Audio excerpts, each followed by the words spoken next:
Beleza, a gente acabou de entender o nosso CRUD, que é criar, ler, atualizar e deletar as nossas informações do banco de dados, da nossa persistência interna aí, né? E a gente tem 4 funções dentro do nosso task-DAO, né, responsáveis por salvar, por encontrar todas as nossas tarefas, encontrar uma tarefa específica e deletar uma tarefa.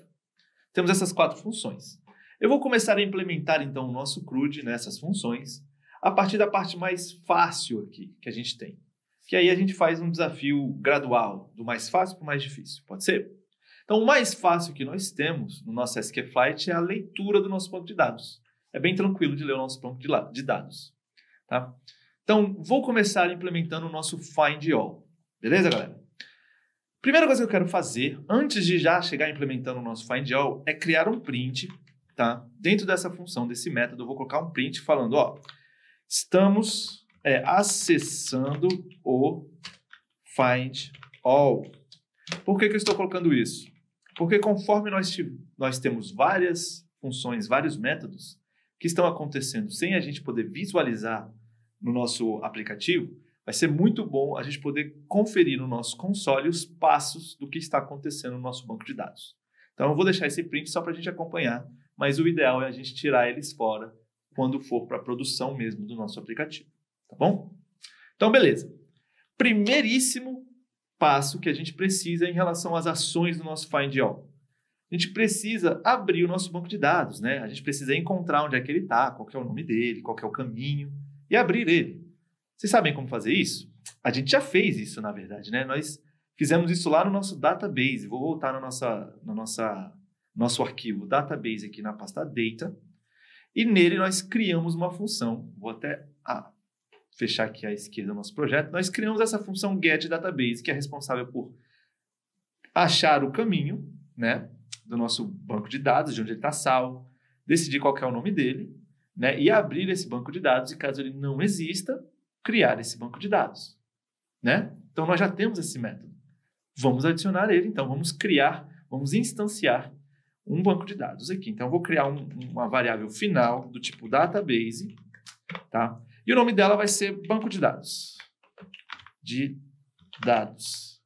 Caco, por que você não usou aqui, em vez de banco de dados, o nome em inglês, database? Afinal, nós estamos fazendo o nosso código em inglês. Poderia até colocar, viu, gente? Porém, vai ficar meio estranho e não muito didático. Vai ficar database e database. Então, para quem bate o olho, não é tão fácil de visualizar. Então, por enquanto, eu vou deixar em português, tá bom? Então, banco de dados. E esse nosso banco de dados vai receber o nosso método, né? E esse nosso método é o getDatabase. Só que tem um detalhe, né? Se eu só colocar aqui o nosso método getDatabase, ele não vai gostar. Porque o nosso método getDatabase, ele é um filter. E a gente precisa esperar para ele ser concluído. Então, eu preciso botar aqui um await, dizendo que eu vou esperar esse nosso banco de dados ser encontrado, criado, construído, para vinculá-lo ao nosso banco de dados. Fechou? Beleza, primeiro passo feito. Então, agora, segundo passo, a gente precisa ler as nossas informações do banco de dados. Então, a primeira coisa que eu vou fazer é instanciar um final, e vai ser o que eu vou ter no nosso banco de dados. Vamos supor que o nosso banco de dados vai ter todas essas nossas tarefinhas aqui, do nosso aplicativo aqui, tá? Nosso aplicativo tem a tarefa aprender Flutter, andar de bike, meditar, ler e jogar.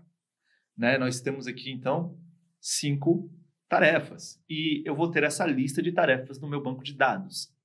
Por enquanto não tem, porque a gente não adicionou nada. Mas é o que nós queremos. Né? Pode ter muito mais do que só isso. Pode ter 200 tarefas. A gente pode adicionar novas tarefas. Né?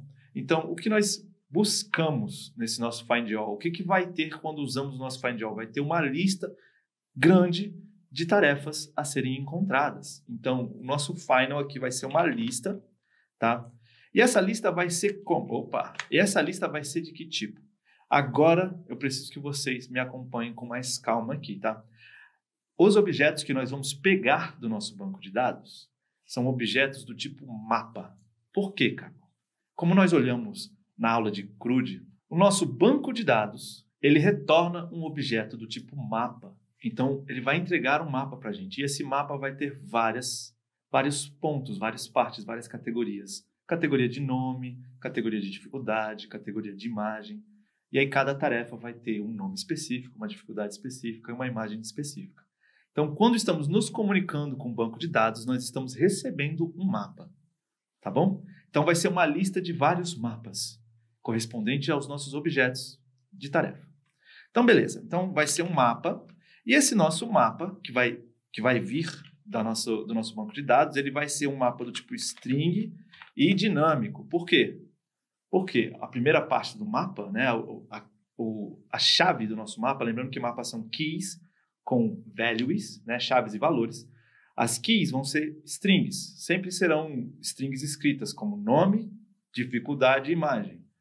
E os valores, eles podem ser alterados, porque um vai ser uma string, o nome precisa de uma string, a dificuldade precisa de um inteiro, a imagem precisa de uma string de HTTP, e assim vai, né? Então, dependendo do que a gente for adicionar, os nossos valores são dinâmicos. Então, vai ser um mapa do tipo string dinâmico.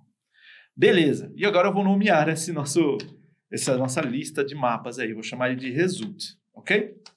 Esse nosso result vai receber, então, agora a nossa função do nosso banco de dados para ler o banco de dados. Então, a primeira coisa que eu tenho que fazer é dizer que ele é um await, porque isso vai demorar um tempo, tá? E eu vou pegar aqui, ó, banco de dados, né, que a gente acabou de buscar. Eu quero usar uma das funções que nós vimos lá atrás na documentação.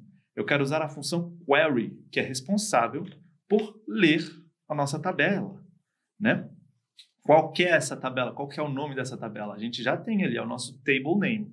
Então, vou vir aqui, underline, table name. Ok, nós estamos lendo do nosso banco de dados a tabela table name, né? Fechou? É isso, estamos lendo e agora a gente tem esses resultados todos na nossa variável result. Ufa! Então, o próximo passo que eu vou colocar aqui eu vou colocar mais um print para a gente poder verificar se tudo está nos conformes, tá? Então, eu vou colocar aqui um print falando, ó, procurando dados no banco de dados. 1, 2, 3. Deixar tudo separadinho aqui, né? 1, 2, 3 pontinhos. Encontrado, 2 pontos. E eu vou colocar aqui cifrão result. Porque aí, quando o nosso banco de dados estiver fazendo todas essas funções de procurar, ele vai dizer para a gente que encontrou a nossa tabela e esses são os resultados da nossa tabela. Tranquilo.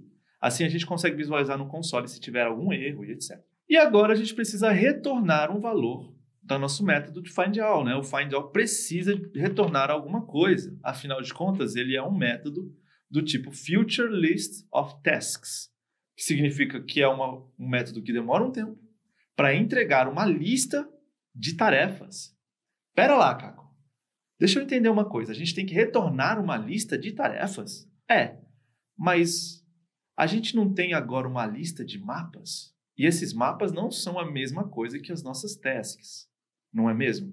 Exatamente. A gente precisa agora transformar o nosso mapa que veio do banco de dados em tarefas que nós criamos. Para isso, nós vamos ter que usar uma nova funçãozinha, toList, que nós vamos criar daqui a pouquinho.